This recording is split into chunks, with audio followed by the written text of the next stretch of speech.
Good afternoon, everyone.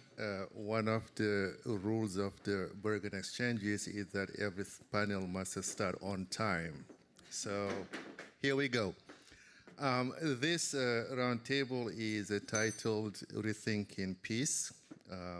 My name is Oumar and I am the moderator. This reflection comes at a time of a deepening military cooperation within Europe and elsewhere. We also see some defense investments expanding and increasing at a very rapid speed. This raises a lot of critical questions about, for instance, the meaning of peace, the shrinking space of dissent and refusal, as the panel earlier has also shown. The peace movement has faded away, and it brings also to question the role of researchers and academics. So we want to ask a number of questions in the next 45 minutes. What does peace mean?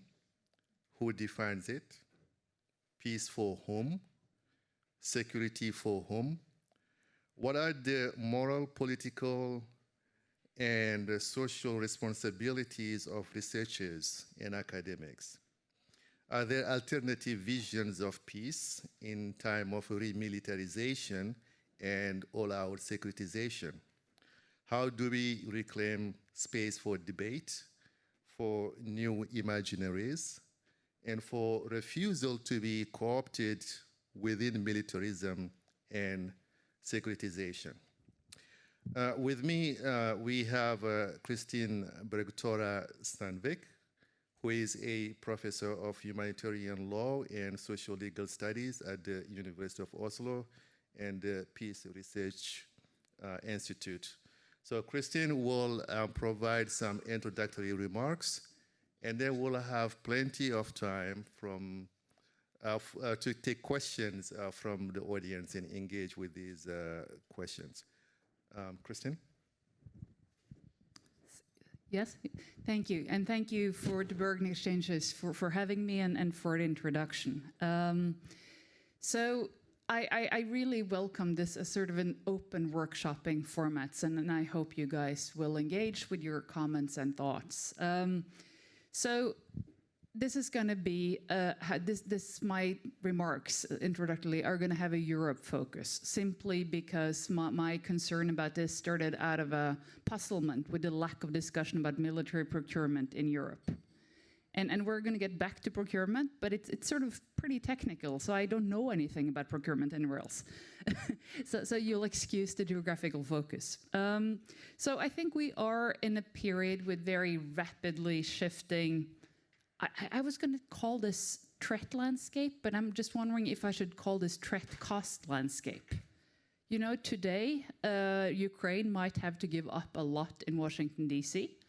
The future of NATO might or mightn't look very different after today. Whatever technology is going to produce where will look very different after today. So this is a fairly dynamic landscape, which means that a lot of the budgeting that has been done, this financial forecasting for Europe, ideas about how things might develop, have also been shifting quite rapidly the last couple of years. So what's happening is that largely we're funneling resources towards defense, and this is a zero-sum game. It means less money for the climate, less money for education, less money for health, less money in particular to address youth unemployment issues. And my frustration, I think, started out with noticing that all of these things were going on. You know, the only thing we're talking about is to arm Ukraine. And at the same time, peace researchers, including myself, including PRIO, including most of CMI, including most of everywhere else, have been very quiet. You know, we just basically said nothing.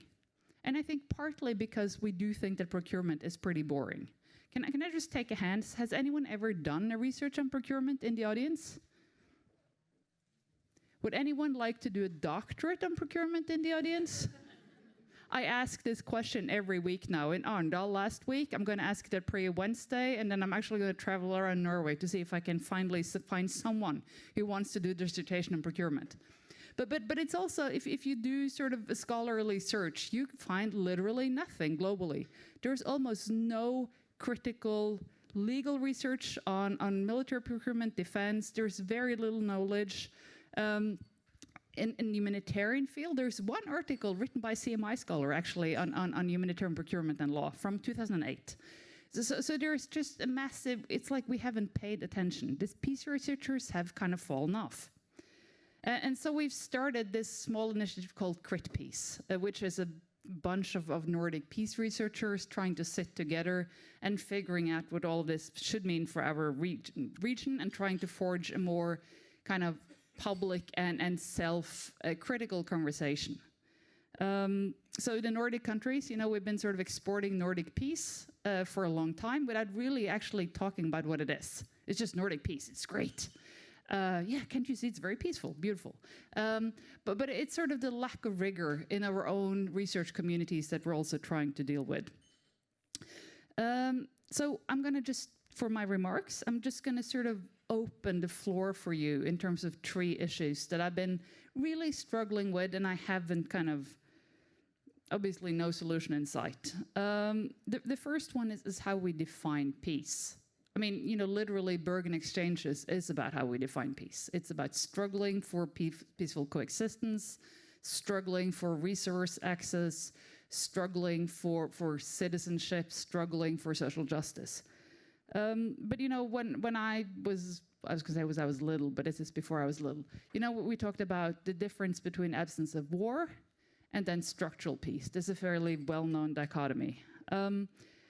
I think what's new in our landscape is literally, the West is over. I mean, the West might not have really discovered this yet, but the West is finished.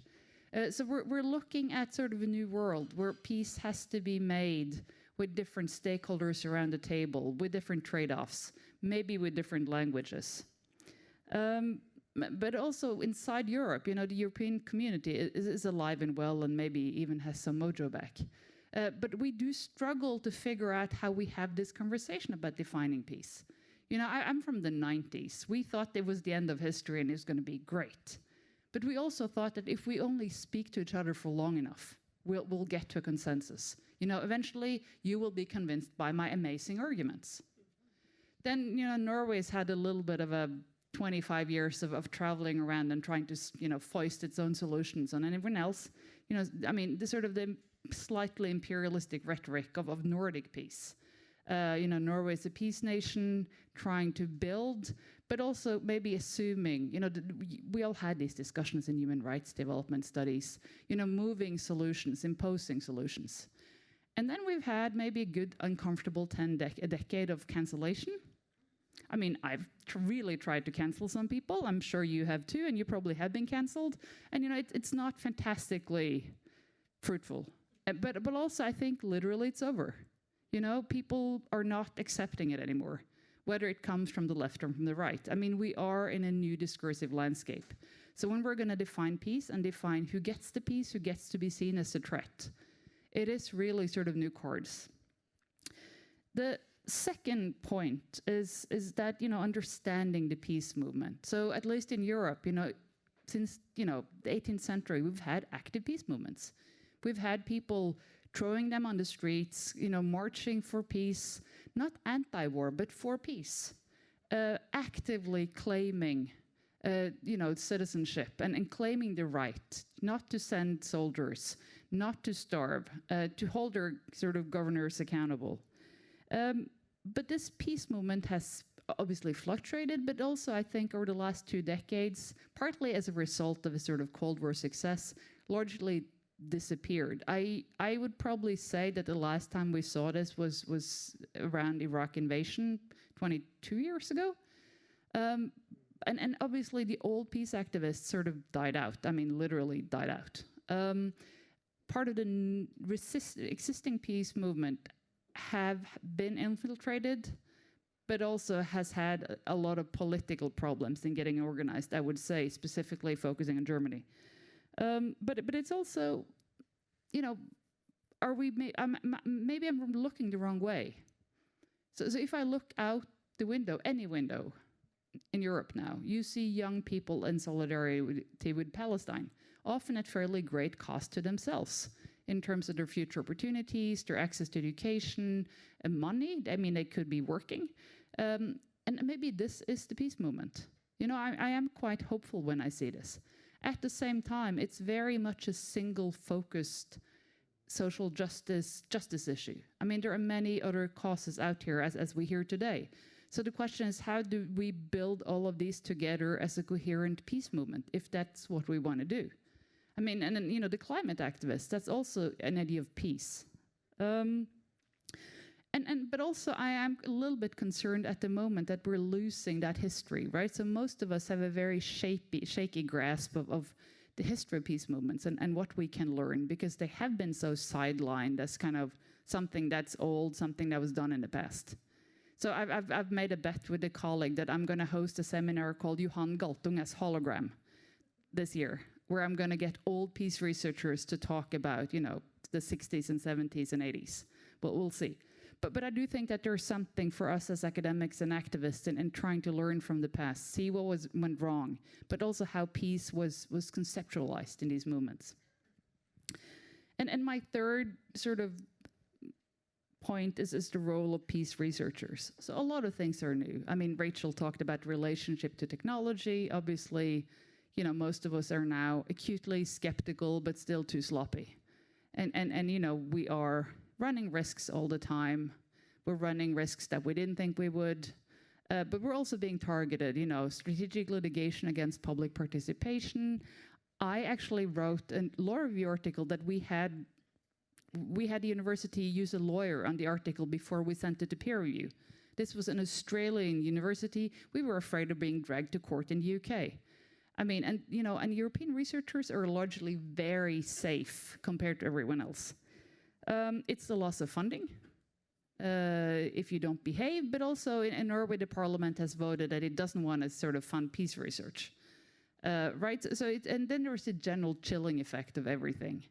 So, you know, we shouldn't obey in advance, but there is no research without funding. So how do we work around this? And for a lot of people, they also feel a lot of responsibility for their PhDs, their postdocs, young, you know, to sort of support young scholars.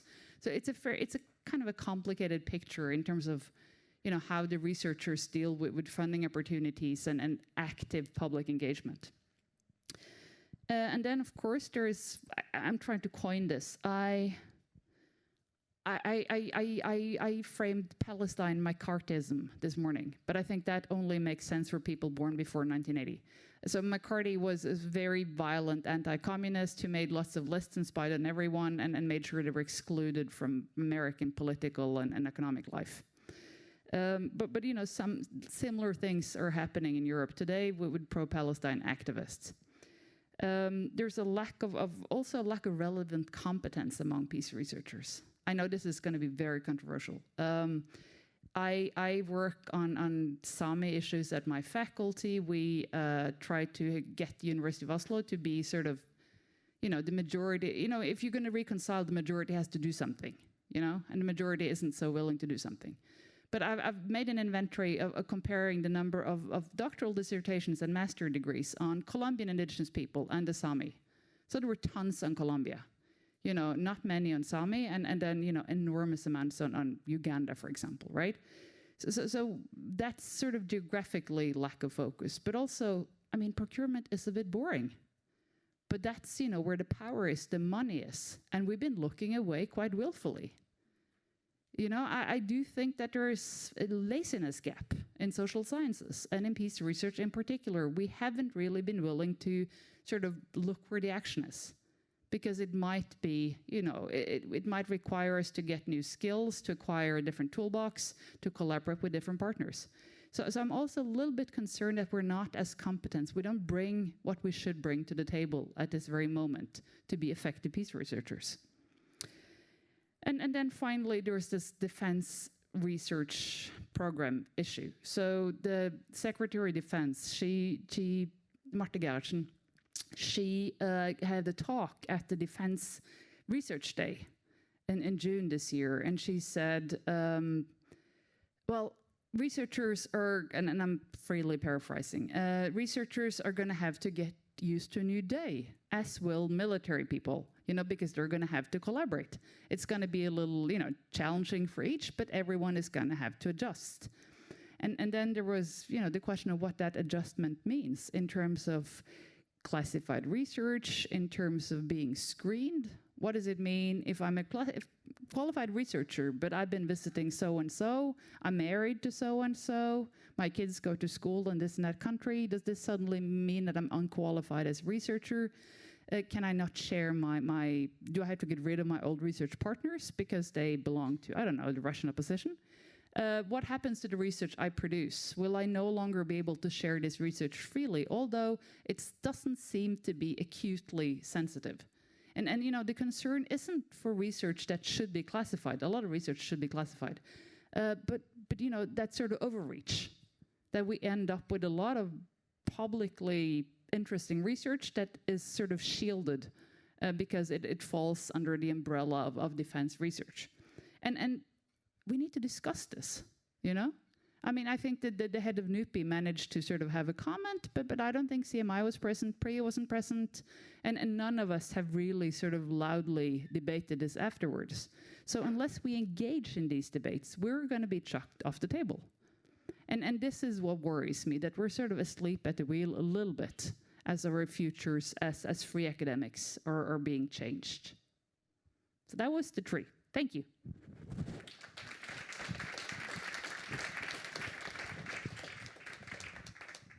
Thank you, Christine. Definitely a lot of material to mull over. As the audience starts making their way to that microphone, let me ask you. It's now moved closer. Oh, yes. You can see it, I think. Okay. Yes, you can start lining up. And as you were doing so, let me just ask one question to Kristen, and maybe have you reflect a bit more about the anti-war protest or anti-war movement versus a peace movement. It seems to me that we are at a moment where even the anti-war protests themselves are very piecemeal, pardon the pun. There is a breaking down, and there is a single issue orientation even within the anti-war protester movement. Is there something right now that make it so, or is there something that is making so difficult for various activists or people who just have or who are outraged by the state of some of the conflicts around the world to see beyond the single issue or the single war that they're protesting, to build the larger coalitions that would push for an anti-war agenda rather than a critique of one specific aggression or so? I mean, I think there are two, thank you. I think there are two new things around the table. And the first is sort of the proliferation of social movements, climate in particular, for example. That means that in addition to very fragmented anti-war, you have a lot of stakeholders. And the second one is, the difficulty of pacifism. It is very difficult to say that, Ukraine should just have been pacifist, clearly, because then things would have looked very different. So I think partly what's, an obstacle to build a European-wide peace movement is this idea that, we have to be able to defend. And we have been abandoned by the US to our enormous shock the last 8 months. It should be very, shouldn't have been a surprise, it is. But I think Europe struggles with who the friends are and who the enemies are, and struggles with accepting its downsized place in the world. So what is peace here? But I do think that, the pacifism issue is real. And then I think, hopefully once once the genocide is over, I mean, if there is some sort of resolution, I do think that there are so many experiences, so many activists that have something to contribute, that I do hope that leaders will arise from those groups who can together develop a vision. But I think that vision needs to be developed. And if you come with a very strong focus on your region, your cause, your war, it's difficult to sort of give everyone else around the table equal access. So for Ukraine, and thank you for your sort of comment. Yes, pacifism and imperialism doesn't live well together, right? I've had the pleasure since the war broke out of working with something called the Moscow School of Civic Education, which is a bunch of Russian dissidents who were expelled in 2014, and it's become sort of a post-Soviet human rights space, with Turkmen, the colonial activists, the Ukrainians, the Belarusians, you know, the Russian journalists dead and alive, and everyone else from the region. And it is, I mean, they do have this larger, extremely interesting conversation about, you know, Russia as empire. I grew up with the same conversation, you know, the US as empire. At the same time, you know, you do, I think, you know, the peace negotiations, if there is peace, you know, it's also realpolitik, right? So there will be negotiations and you know, there will be giving up of territory. Conflicts are settled when one party is strong enough to push the other, or they just get exhausted, as in the First World War. I think for Europeans, the little sort of dance around corruption authorities in Ukraine a couple of weeks ago was quite useful in terms of calibrating critical thinking around military support for Ukraine. I think the support for the population is enormous. I do not think that we need to be uncritical with respect to the choices of the Ukrainian authorities in terms of how the war is fought and what's happening with resources. For Europe, I think it's also the case that no matter the outcome of this, there will be an enormous amount of weapons coming off the Ukrainian battlefield back to Europe. And we also need to be concerned about these things as Europe. And it's a fair thing to think about and be concerned about. So I think it's complicated. I remember when I have to say, like, tell you about this. So there was this academic, Ukrainian academic, and she described how day 3 of the war, they go out on the street, there are cars passing, so they start collecting legs and shoes to sort of note how many people were in that car that was bombed. And then she had to go and milk some cows because it was an abandoned farm. And then there were so many other things she had to do that she hadn't done before. And then she said, and then, you know, we self-organized, we got together, and then the local government came, and they didn't destroy everything. They supported us. And there was sort of this miracle of collaboration. And I do think that Ukraine, in so many ways, is some kind of a lab, actually, for military technology. You know, the future is drone war, for a technological diaspora of Ukrainian engineers who make a lot of things possible, for Ukrainian civic society, for how you organize, for how refugee groups abroad organize. And I think there are many, many interesting things coming out of this, which will be important to Europe for a long time. As for the blurring of peace and war, I think it's absolutely very astute observation. But I also think that for NATO, you know, that sort of simmering cyber war, you know, there was a dam in Norway that was opened by hackers and left open for 4 hours, 500 liters of water every second. If you have classified information, you know, you see a lot that the rest of us don't see. So for my postdoc, I was working in Colombia, I had lots of kids, couldn't do that, got a postdoc in cyber war and international law. I'm a peace researcher, so no classified access for me. It was exceptionally boring. I didn't get to know anything at all. But I think the world looks different when you sit in Brussels and you see sort of the attacks on infrastructure, for example. And this is why I think that continuum as a matter of what actually happens in the world. And I do think that the law needs to be black and white. I mean, that's the nature of the law, right? But I don't think that's solvable. But I do think that there are many things that we don't see and we don't need to see because we're not people dealing with that kind of information. As for the music hall as bunker, Yes, I do think that we're going to see differences to our public space. I hope that they're going to be climate adaptation instead of military adaptation, but I do think that there's going to be a lot of interesting struggles. So for example, public-military architecture, I think it's a good line of business if you want to make a consultancy. But I think that prefiguration of society is something which is really worth paying attention to. You know, it's worth starting to count how many music halls in Poland have really, really solid bunker walls and what it means. But actually very good observation. Thank you. Thank you, Christine. In the true spirit of the Bergen exchanges, we want to make sure everyone who has a question gets a chance to ask the question. So you will make a city very happy if you kept your question this short.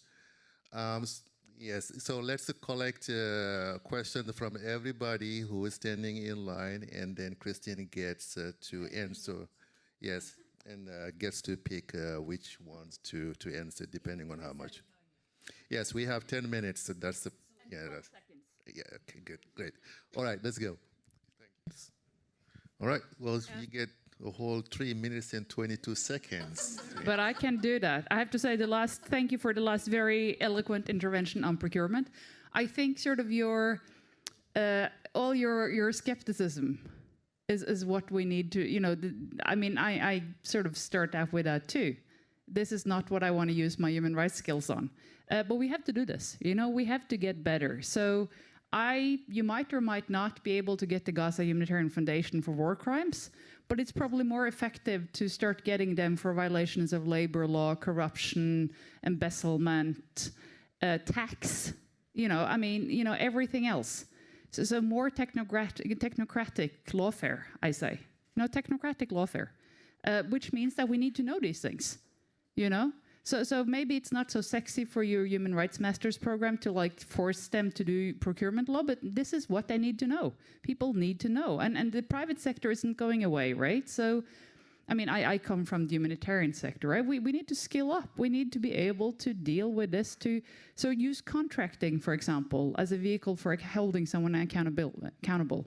It's not what we envisioned, but it's what's around the table and available to us. Around holding institutions accountable versus the second question of shame, I think there's a dilemma with respect to boycotting and then lecturing. I do think that it would be terrible if academic institutions started using their energy at holding each other accountable for how good or badly they each did on each other's scale of measurement. I don't think that's productive. You need to try to hold your government accountable. You need to try to hold the private sector accountable. You can go after individuals. I don't think it's very useful that academic institutions should try to sort of do this against each other. It's very counterproductive. I also do think that there is, at least in Norway, we're a small country. I think there's a very, very small Jewish minority here who is constantly asked to be responsible for Israel. I think that sort of complicates our public discourse. I think the freedom we've had in Norway to protest has been very important, but I do think that we need to keep a lot of things in mind at the same time. Liberation. I have been on sabbatical for a year. I was going to write my excellent book, Regulating Humanitarianism. And then suddenly there wasn't really any regulation around humanitarianism. So it took me the whole spring to realize I was writing the prequel. But I haven't been teaching, but it's a brilliant idea for a class, sort of liberation versus peace. So thank you. It's a very good idea. About the competence for students, I'm going to say study procurement. Sorry. Thank you. And I didn't get to the single issue. I realize this looks different. But I do think it's a conversation that needs to be had. Why is there no hard pressure on the United Arab Emirates for their support of one party in the civil war in Sudan, for example? Why is there no willingness on the part of the same activists to hold UAE accountable and push? I think we need to discuss if we're going to sort of move beyond that single issue problem. This has been a wonderful and thought-provoking conversation. Thank you so much, Christine.